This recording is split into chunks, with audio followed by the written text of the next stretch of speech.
Robert Surtees was an incredibly versatile cinematographer who shifted his style to fit the setting and subject matter of each film he worked on, as well as the aesthetics of each era of cinema in which he was working.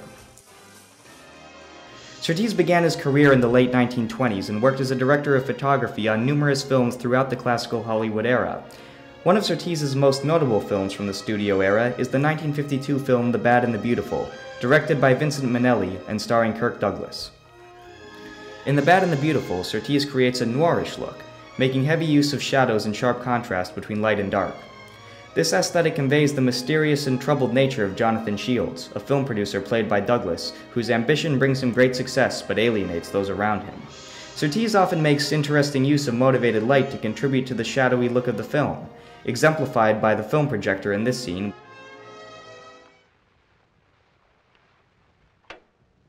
The dark, of course. And why? Because the dark has a life of its own. In the dark, all sorts of things come alive.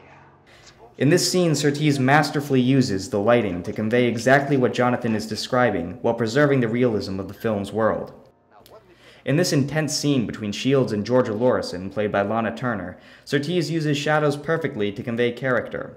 Lila, played by Elaine Stewart, is introduced by her shadow, which fits with her conniving and spiteful disposition. Jonathan's face is covered with shadows throughout the scene, and by the end of the scene, he becomes a silhouette as he is completely engulfed in darkness, a technique that conveys the intensity of his mental breakdown.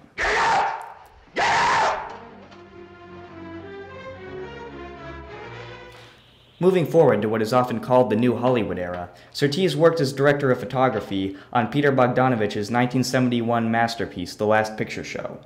Intentionally shot in black and white in a period when color was the norm, the look of the film conveys the lifeless nature of the small Texas town in which the film is set. The film contains less shadows and contrast than The Bad and the Beautiful. Much of the film is shot with dull, flat lighting, which conveys the bland, decaying nature of the town. Surtees makes heavy use of natural lighting, characteristic of many films of the era. All of the outdoor scenes seem to be shot on overcast days, further emphasizing the monotonous quality of the town. This dull aesthetic contrasts with the methods used to depict Jacy, the rich girl in town played by Sybil Shepherd. Jacy's room is brightly lit, with shadows that provide pleasing contrast, creating a glamorous look completely different from most of the other settings in the town. The downstairs of Jacy's home maintains the glitzy contrast present in Jacy's room.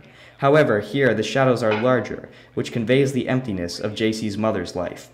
This scene depicting Jacy's sexual encounter with oil worker Abilene features even greater use of shadows and contrast, this time to convey the tense nature of the sexual encounter and Jacy's discomfort regarding the situation. Sure weren't out of Texas very long. Well, Oklahoma's not much of an improvement. Oklahoma, where the wind comes sweeping down the plain. Going back to the studio era, Surtees worked on the 1955 musical film Oklahoma, directed by Fred Zinnemann and shot in glorious 70mm. The tone of this exuberantly upbeat film is completely different from that of the two dramas we just looked at, and Surtees captures this feel through warm, bright lighting that brings out the vibrant colors of the film, painting an idealized portrait of Oklahoma in the early 1900s. Even scenes set at night contain high-key lighting.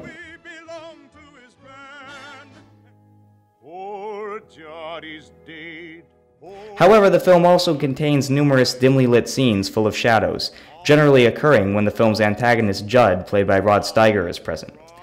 Here, the visual darkness conveys Judd's villainous nature and separates him from the other characters. However, a dark, shadowy setting is also used for a scene in which the film's central couple, Curly and Laurie, decide to get married. In this case, the departure from the predominant look of the film conveys the significance of this scene. While the lighting throughout the film is generally motivated, an extended dance sequence in the middle of the film set within Laurie's dream features striking colored lighting with no apparent source, creating an expressionistic theatrical look that enhances the dreamlike quality of the scene and fits the heavy use of dance. The minute you walked in the joint, I could see you were a man of distinction, a real big spender. Good look. Back to the New Hollywood era, Surtees worked on another musical film, this time Sweet Charity, directed by Bob Fosse. Also shot in 70mm, Sweet Charity features a more varied use of lighting style than does Oklahoma, which reflects the eclectic mix of settings in the film, as well as the growing thematic complexity of the musical genre in the 1960s. The locker room of the club in which the main character Charity, a taxi dancer played by Shirley MacLaine, works, is constantly cast in shadows, conveying the dingy quality of the club that makes Charity wish to start a new life. The dancers are often depicted as silhouettes, similar to what we saw in The Bad and the Beautiful. In the club, during the Big Spender number, dim motivated lights of various different colors create a garish, grotesque quality that emphasizes the unappealing nature of the club. While most of the narrative portions of the film feature naturalistic lighting, the musical numbers often use wild theatrical lighting. In the Rich Man's Frug number in the Pompeii Club, Surtees emphasizes the bizarre nature of the club through bright colored lighting on the background of the dancers, and through more colored lighting that engulfs the entire set piece. Surtees even goes so far as to dye the film stock different colors. In the Rhythm of Life number, which features Sammy Davis Jr. as the leader of a countercultural religious cult, Surtees uses the motivated lighting of car headlights and overhead lights of a garage, and adds red light throughout as well as spotlights to emphasize the surreal nature of the cult. In your feet, rhythm in your bedroom, rhythm in the street. Yes, the rhythm of life is a powerful beat.